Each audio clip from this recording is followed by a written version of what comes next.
Bonjour, bonsoir, ça dépend de l'heure à laquelle vous me suivez sur Parole, Vérité, Impact, votre chaîne YouTube où la vérité ne négocie pas. Nous sommes dans ces Bocat JL Collection, ici à Lubumbashi, au croisement des avenues Kabalo et Kimbangu, en diagonale de la chancellerie des ordres nationaux.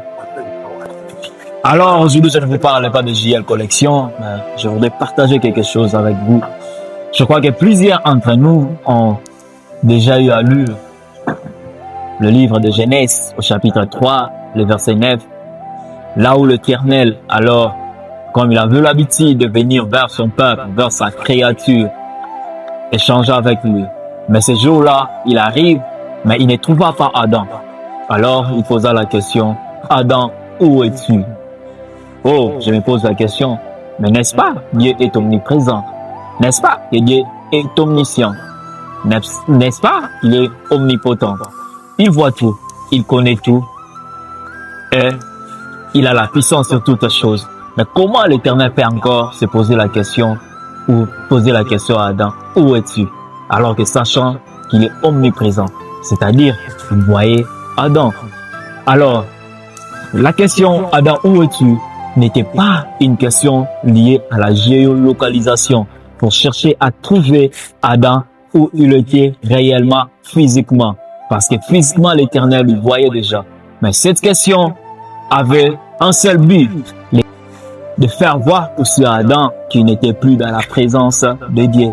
Alors, lorsque l'Éternel pose la question à Adam, où es-tu? C'était une question liée à ce qui est spirituel. Dans la présence de Dieu, il n'y avait plus Adam. Alors, l'Éternel, quand il posa la question à Adam, il voulait attirer aussi l'attention de l'Adam pour comprendre que Dieu ne le voyait plus dans sa présence. Mais l'homme, étant aussi physique, étant aussi charnel, Adam n'avait pas trouvé la réponse adéquate à cette question. Adam est resté caché aux yeux de l'Éternel.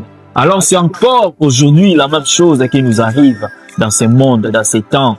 Plusieurs se trouvent encore à l'église, plusieurs sont encore dans les services de Dieu, plusieurs chantent, plusieurs adorent, plusieurs même gênent, prient, prêchent même la parole de Dieu. Mais dans la présence de Dieu, ils ne sont pas là. Parce que avec Dieu, ce n'est pas d'abord le service qui compte, mais c'est la relation. Ce n'est pas la religion, mais c'est la relation. Est-ce qu'on est encore en intimité avec Dieu? Est-ce qu'on est encore dans la présence de Dieu? Est-ce qu'on a encore cet amour pour Dieu? C'est ça la question. On peut être là à l'église, priant chaque jour, prêchant la parole de Dieu, adorant, chantant, faisant tout ce qu'on pouvait faire comme service.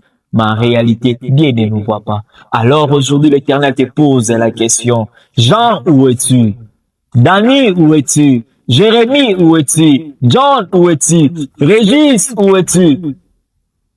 Où suis-je? Est-ce Dieu me voit encore? À chacun de répondre et à prendre conscience. Voix et conscience. À très bientôt.